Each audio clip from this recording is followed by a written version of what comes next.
damn it, stop doing that. Hey, it's your old pal, King Waspinator.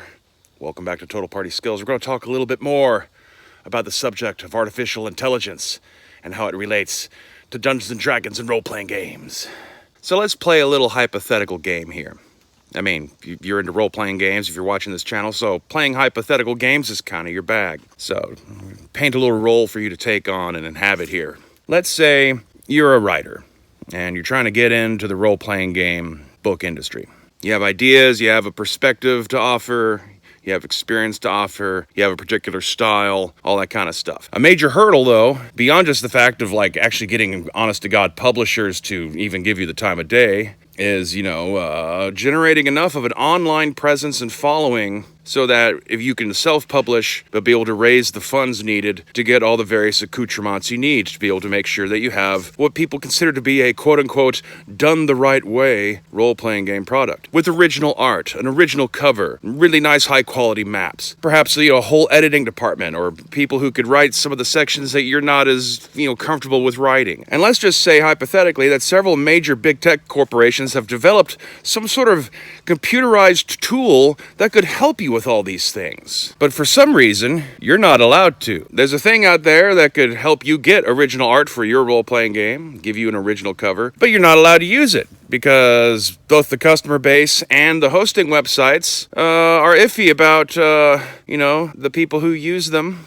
to place products upon and sell them might be abusing AI somehow, or that it's taking money out of the mouths of artists who would have been paid for their work from people who didn't have the money to hire those artists in the first place, and so therefore those artists were never going to get paid by that person. But, you can successfully quash them, force them to have to stick with public domain art and have to figure out book subjects that go with the public domain art because they can't necessarily do something a bit more original because original art doesn't exist in the public domain. And artists rightfully would like to get paid for their paintings and sketches and all that other kind of stuff. Just the sheer design work that can go into creating a new species or spaceship or planet or all the other kind of stuff that goes along with creating a good high quality original role-playing game. And yet though, in the classic rules for me and not for thee fashion, the biggest, largest company in the entire role-playing game industry seems rather nonchalant about their intent to use AI in their creative process. Because even though they can afford to pay writers and artists, they don't want to because they want to have more money for themselves because they've told a bunch of investors that they are going to get X amount of profit and now they owe them money. And so they got to cut corners if people aren't all going to be super excited to jump on board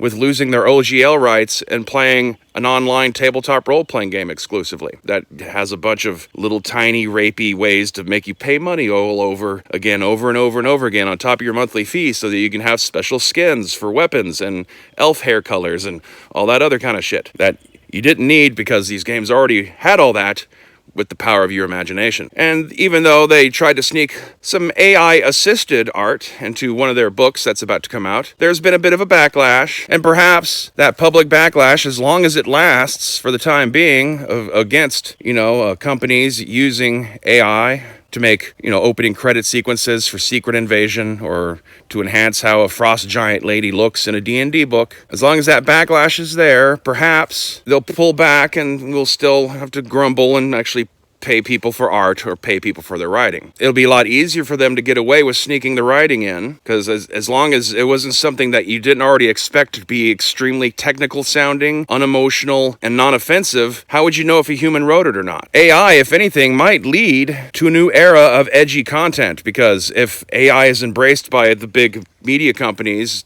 to be used to write stuff for us, since it's so namby-pamby, and rated G in terms of the kind of content it can produce and the sorts of ideas it can display and the way it wants to resolve every story with everyone becomes friends kind of stuff. The only way people are going to be able to tell if something they're reading was written by a human being is if it has typos, bad grammar, and questionable subject matter that a computer wouldn't touch. And yet, in spite of the general mood of the public regarding people using artificial intelligence in creative spaces, for some reason, they're still marching ahead with the idea that they should just replace dungeon masters with AI, which maybe they think people are going to care less about because no one's livelihood is quite as at stake by replacing DMs with computers. But like I said, that'll cause a trend if you don't want rated PG adventures written for people ages 8 and that kind of level of content, then you're still going to want human beings who can provide things that are a bit wonkier, wackier, or controversial. And it's the only way you're going to be able to know for sure that a human being produced this is because it has controversial shit in it. So you'll probably still actually will want real dungeon masters after you've gotten tired of making friends with the goblins in the cave for the 1000th time. These machines are designed to promote themselves. To a degree,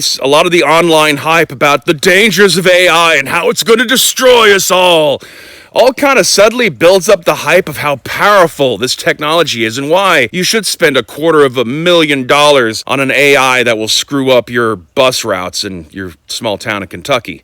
Look it up. To create news aggregator websites, to basically just function as another interface for a search engine. Instead of typing in your question, you can ask it, and it will compile an answer that is perhaps a bit better, assuming that it's not making something up because it's trying to make sure that you are satisfied with its experience and instead of trying to just give you a neutral answer to your query, even if there is no answer to that query. But apparently, these things don't handle none of the above very well because they want the user to feel satisfied with the experience and come back, just like most of this technology is. It wants you to continue to interact so it can continue to skiff data off of you. Who knows how much money on the back end Wizards of the Coast and Hasbro plans to make with the new D&D online tabletop system of whatever kind of user data that they can skim off the people who are sitting there parked playing D&D for hours in their virtual environment that they can then sell to advertising companies and marketing companies so they can better pinpoint ads at you to sell you stuff that you don't need or if that you wanted, you were already planning on getting. They'll sell you the elf skin for 99 cents and then they'll sell your user data to BlackRock for $99. But these people have plans in place, they have contracts in place, agreements in place. They've already spent money on companies to develop these software technologies and other kinds of AI systems that they want to employ in the virtual tabletop. They don't want to lose their jobs. Admitting they were wrong and putting an end to all this would just mean they would have to resign or be fired for their failure. So they're going to move forward with it no matter what, at least for the time being, until someone does get fired. Which means really the only thing that's left for us to do is to react to AI DMs in the same way that the public has already been reacting to people using AI art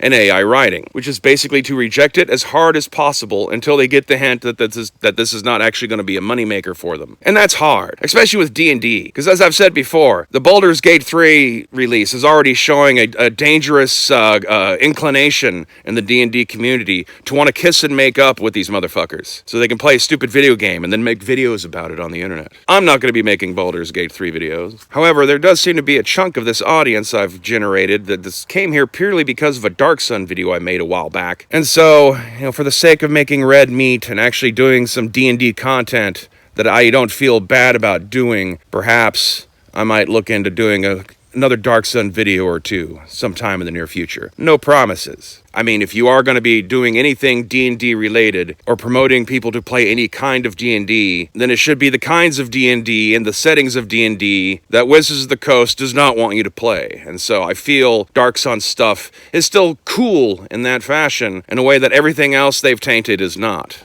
It's just really interesting, though, that, if I or you, or any other small publisher who doesn't have the Kickstarter backers and the private investors, or even hell, fans who are willing to just contribute art for free. We're not allowed to use AI to make our stuff better. Drive-Thru RPG won't let us do that. It's probably just a matter of time until Amazon will ban people from using too much AI in their books and stuff through their self-publishing. I'm sure the same will apply to other websites as time goes along, until it's successful, and then they all just kind of quietly abandon these policies. And so that's up to us, the little people, to decide whether or not this can be a viable market for them, whether or not people will accept the AI manipulated content. But in the meantime, though, I still just think it's interesting that the way it's set up right now, Drive-Thru RPG is not going to do anything against Hasbro, or Wizards of the Coast, if they, Hasbro's reacting to a Twitter backlash, or I guess an X backlash, about the AI art and the Big B's Giant of Giants. And there's, been this, it's been declared that Drive-Thru RPG is going to make you declare whether or not you have AI in your works, though that function hasn't appeared yet. But they've made no specific policy regarding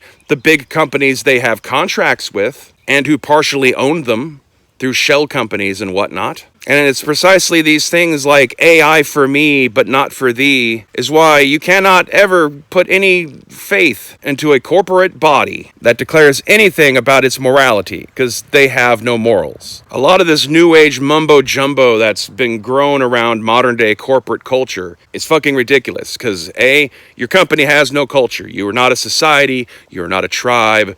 You just work for fucking Coca-Cola, guy. Get over yourself. Stay waspinated.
Oh, and while I'm at it, if you happen to be one of those people that prefers having your rule books broken into 3 separate core rule books, might I suggest checking out Girls Gone Vampire?